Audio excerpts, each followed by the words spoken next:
Dream big, plan smart, build wealth. This is the TFS podcast, where money talk gets real and financial freedom is more than just a goal. Without further ado, let's dive in. Hi guys, welcome back to another episode of the TFS WealthCast. I'm Vishi, your host today. And today, we're going to be asking questions from our CEO and COO, Mr. Pramu Rodrigo and Mrs. Sonali Rodrigo, husband and wife. All right, let's kick it off. So, we're diving into the rent versus buy debate for 2025, the latest updates to the home guarantee scheme. And we're going to ask Pramu and Sonali for their insights and their own experiences with both buying and building property in Australia. Now, without any further ado, let's ask them, guys, what do you all think about the new changes to the first home loan deposit scheme? Sonali, you want me to go or do you like to go? So from the 1st of October, the government has introduced or changed a few things in the first home loan deposit scheme. It's now called the first home guarantee scheme. Previously, there were a lot of restrictions around this, but now they've removed majority of them. So, for example, there were income caps before. So it was based on a person's taxable income or a couple's taxable income. Those are now going to be abolished. They also had a certain number of places available. So not everybody who was a first home buyer could make use of this scheme. Now it's open to anyone who is a first home buyer. So essentially there aren't any there's no cap on the places. It will be available for anyone who wants to buy their first home. So it's like unlimited places. Yes, yeah, unlimited places. They've also made changes to the state property price cap. So previously, for example, in Victoria, the property price cap was 800,000. Now they're changing it to 950,000. So if you buy a property under 950,000, you would be able to make use of this scheme. Whereas previously, if your property price exceeded 800,000, you couldn't. So this tells me that they are expecting the prices to go up in the near future. And therefore, that is why one of the reasons why they've sort of adjusted the price caps here. So it's going to be open to a lot more people who previously couldn't make use of this. So we're going to see a lot of activity in the first home buyer segment. Yeah. So basically, what Sonali touch point about New South Wales, $1.5 million. Right now, think about it. Everybody in New South Wales as a first home buyer was struggling to buy the first property within that cap. So because there are no properties there, literally. Now this is the best opportunity for them. Whatever the savings they have. Now you can go to the market and buy a property. There are enough properties within 1.5. So guys, take use of it. Make sure you get the right approval. Make sure you are approved within the scheme as well. That is important. Take use of this opportunity. Thanks for that, guys. Now let's go. Let's talk about a topic that has a lot of debate: buying versus renting. If we talk about the long-term impacts of buying versus renting, so financially speaking, over the long term, is it generally better to buy a home or to keep renting? I think this is a question for Sonali. And I'll answer with my usual response. It depends. It depends on a lot of factors. It depends on where you're buying, how much you're planning on spending, what the interest rate is at the time, and a whole host of other things. So, as usual, I'm the sort of person who would want to go based on numbers and facts. So, humor me a little bit here. So let's compare a couple of scenarios, right? So, if you were spending, let's say, $650 a week in rent, per month, you would be spending $2,817. Now, what does that get you in terms of a mortgage? it might not be enough to buy a house in the area that you want. Let's say you are happy to spend a little bit more, and then you go for a mortgage about $650,000. Based on the 5.5% rate that we have going at the moment, you'd be spending about $3,691 per month if you were to buy and get a mortgage, right? So now the difference, as you can see, renting initially is going to cost you lower in terms of monthly cash flow. The mortgage would cost you a little bit higher than that. So the difference is about $875 per month if you were to buy in an area that you wanted to live in. So what does this mean over the long term? Now, if you were renting, let's say after 10 years, you were renting, you continued to pay the $2,800 whatever amount, what would you have to show for it? Nothing really. You've just got 10 years of rent payments and nothing much to show for that.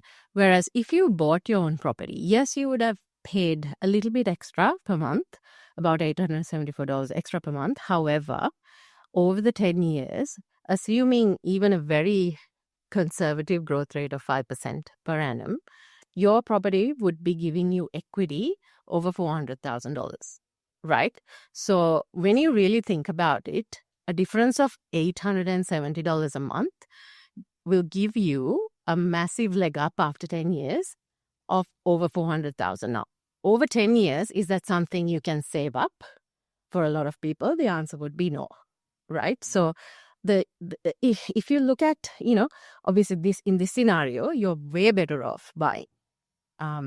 So yeah, that's I think an easily it's a simple scenario to illustrate what I'm trying to say. That over the long run, usually buying outperforms renting, because at the end of 10 years, after you pay rent, you're paying somebody else's mortgage. You really don't have anything to show for it. Whereas if you were to buy, even if it might mean that you're paying a little bit extra per month, if you can afford it, if you budget right, you should be able to have quite a significant amount of equity built up in your property. Now, the only time the renting scenario would make sense is obviously if there was no capital growth in property. Now, has there ever been no capital growth in property? No. Usually, over the long term, you do get quite a significant amount of capital growth in property. So, yeah, In Australia. in Australia, yeah. So safe to say, in my opinion, buying completely outperforms renting. So, ladies and gentlemen, that's coming from a financial planner who comes with facts, right? So it's like music to my ear, and she's saying, go and invest in property. Now, again, very simple for me. All I look at is an expense when you're renting. But when you're having your property or paying your mortgage, it's a savings. Yeah, it's The way- forced savings. Forced savings, right? Especially good for people who are not very good at saving. Yeah. You somehow or the other, you manage to pay your mortgage, and then at the end of 10, 15, 20 years, you'll have a significant amount in equity. Yeah. So I mean, worst case scenario, you can recover that money back. that's right. Right? Yeah, exactly. That's absolute worst case scenario. Yeah. Whereas with renting, it's just gone. Yeah. Yeah. So buy versus rent, I think buying, you just won that game easily. Hang on. I do want to say a couple more things though. So I did say that if you were to rent, your initial cash outflow would be a lot lower compared to a mortgage, right? So in my scenario, it was $874 lower. You had to pay $874 more with a mortgage. Now, if you were to save that $874, you rent and then you save the $874. Let's say that you put it towards a savings account, giving you, say, 2% return. Over 10 years, that would grow to about 100,000 or 115,000, let's say, with compounding. Now, if you were to invest it in shares, which might give you a higher return, say 10%, that would give you about 167,000. So whatever you do, really, buying still outperforms. Oh. Why is that? because what you're saving and what you're investing is just a small saving that you do of 874, right, per month. Yeah. Whereas with leveraging, with property, even if it's a conservative growth rate of 5%, that applies to the entire asset, right? Because if you buy something for about 700,000, 5% growth on that works out to be $35,000 on the entire asset, Yeah. not just a tiny portion of it, right? So compounding, that adds up to significant amount over the long term.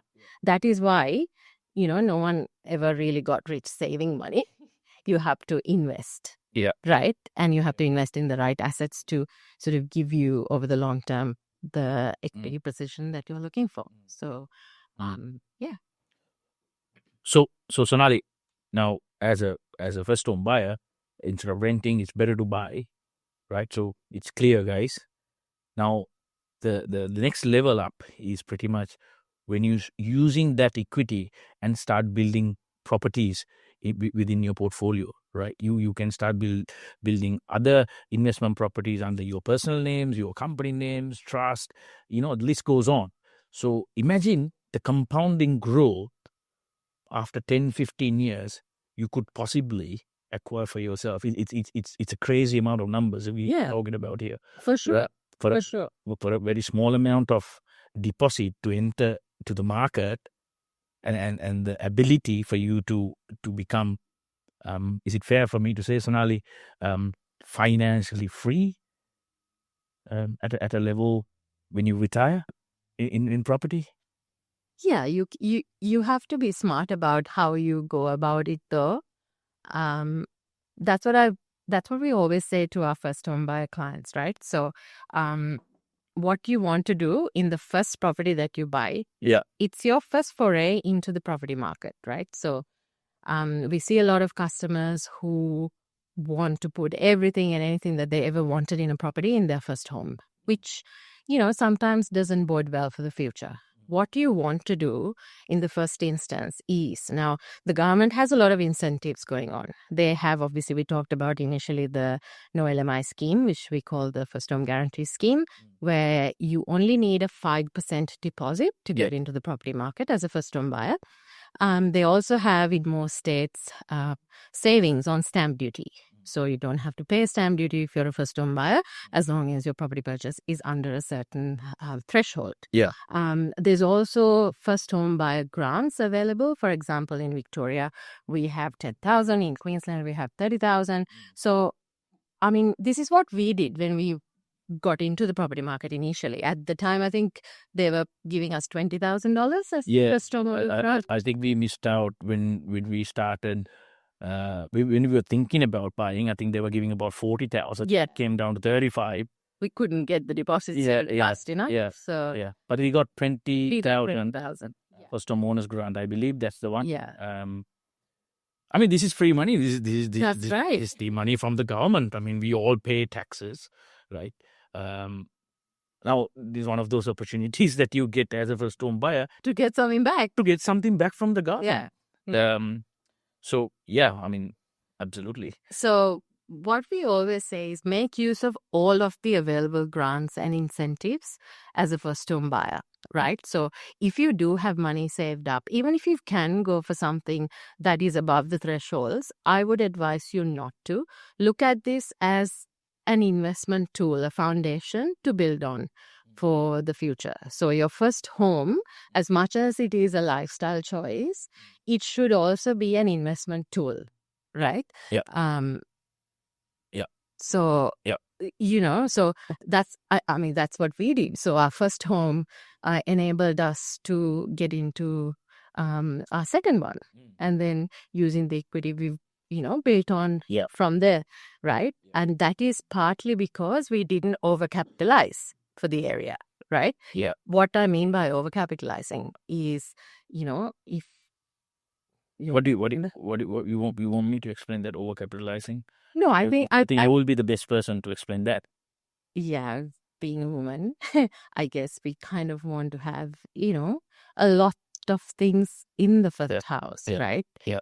We see a lot of clients come in and Chandeliers to chandeliers, 60 walk-in millimeter. wardrobes, and soft close drawers, Yeah. and you name it, right? Yeah. But the thing is, we want to make sure that we stay within a certain budget for your first home, because otherwise you will lose the ability to use it as a tool for future investments, right? So if you have spent too much money in the first instance, it'll take a lot of years for you to catch up to the prices that are prevailing in the area, which will mean that you won't be able to access the equity for a lot of long time. It's basically, Set Sonali, you back. it's basically, Sonali, when you're buying a property, you should buy within the market what is in that area. That's right. So if you're buying a property in let's say in Victoria, if you're buying a property in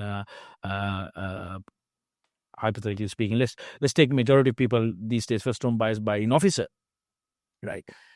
Don't go and spend $1 million for your first home, because you're way above the market, right? If you go and spend your first home between 750 to 800,000, you're within that market range. So you're giving room to your property to grow. You're giving yourself enough time to pay down the mortgage, and also giving yourself to have a lifestyle. You get to have parties in your house. You get to live. Yeah, because all your money will be spent on the mortgage. Right? Yeah. So One of the main thing I would say to first home buyers: don't overcapitalize. Don't go beyond the market median price. Try and buy it within. You may have enough money to build a bigger house or buy a expensive house. But your first home, just compromise it. Save that money. Keep that money. Maybe that will be the time that you use that in the offset account, and savings account could come into play if you have enough money. If you have more money. So I think understanding the market is also very important, and understanding the timing of the market is also important, in my opinion, Sonali. Where to buy, how to buy, what kind of a property, whether you need a massive land. Majority of people I've seen, or not majority, some people I have seen, they want bigger land. I asked them, so yeah, that's good to buy bigger land. What's the plan for it? Or I can subdivide it later. When you say later, when? Do you know the cost behind subdivisions? Do you have that money to do the subdivision? Once you subdivide it, what are you planning on doing? You planning on selling it? So have you looked at the CGT? Or are you planning on building something? What's the building cost is going to be? Have you put those things into play? So a lot of people make those kind of mistakes in what I've seen. I want to buy a bigger land because the land value goes up. 100% yes, guys. It goes up. But do it within your means. You may not have the capabilities or capacity to subdivide it. Right now. So I think I see a lot of people trying to cram a lot of strategies into their first home. What people should be doing, in my opinion, is making use of all the incentives and grants, using as less money as possible, and getting into the property market, saving as much as they can in their offset, building up the equity. And then the next property you can look at, putting some of these strategies into play. Because when there's free money, guys, why not? You should just make use of it, get as much as you can out, and then, instead of delaying, get on with it. Yeah. So, guys, look, Sonali and I are giving this information to you guys. We're not just giving it for the sake of it, guys. We have done this. Before 40, I don't mind sharing this, Sonali. Before two of us turned 40, we went over 10 properties in our portfolio, and we did that within 10 years, or just within 10 years. As far as I can remember, that's where we started the first home, and that's how we built. We are still building, so we're still young. There's a lot more years to go. We're still building our property. Some people would argue they wouldn't call you young. But What do I mean? I'm a, matured young person. okay. Vishi is being very quiet. I mean, look, I had a whole list of questions, but then this is the beauty of having Pramu and Sonali. When these two heads bang together, it's a wealth of knowledge, guys. It's a wealth of knowledge, and you guys basically answered all the questions I have. And now the only question I'm left with is it better to buy brand new or buy established? If you're a first home buyer, if you buy brand new, you get free money. Or free money in the sense you get government incentives. Take use of it. Right. That's my personal opinion. That's what I would do. Sonali, what would you do? I mean, I did make use of it, so I guess, yeah, same. Look, it's you will never see me answer and say categorically yes to anything.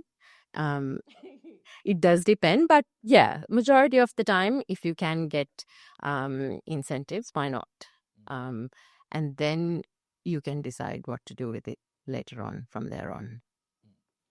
Yeah, so the way I look at it, guys, when I'm buying brand new, I'm only paying stamp duty for the land component.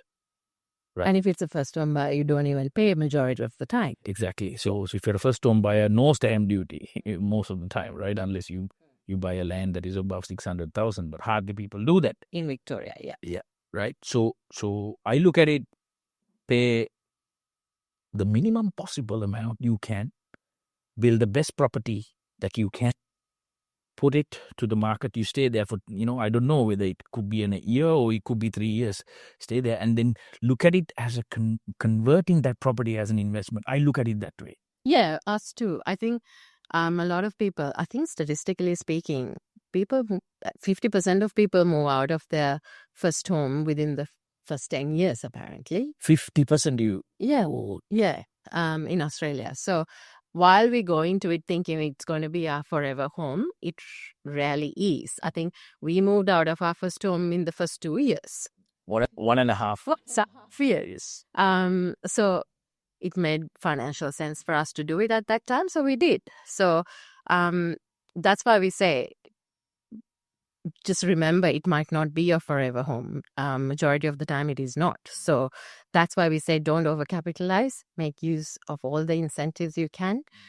Use it as an investment tool to get into maybe the next property might be your dream property, might be your forever home. And sometimes for some people, it's about 5-10 properties down the track. So, but all of it should be a stepping stone.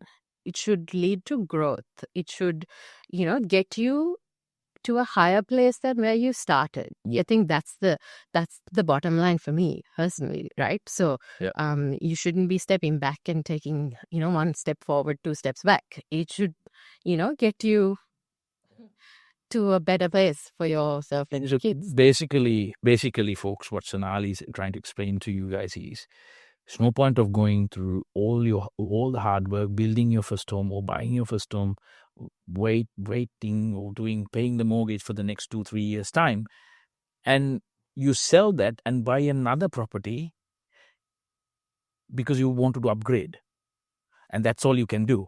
Now you're stuck with one property, so you are there is no progress, right? So what Sonali is saying is always have a progress, right?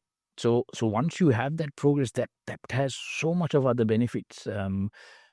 Sonali explained these kind of things early days, how to structure your loans, how to structure your savings, right? Look, and again, I must say this to you: not every single strategy works for everybody. These strategies needs to be tailor-made. Right, it could be you could be in a high income threshold where you're paying a lot of taxes, so your strategy changes. You could be in a income threshold that you both husband and wife are somewhere between $180,000 to $250,000.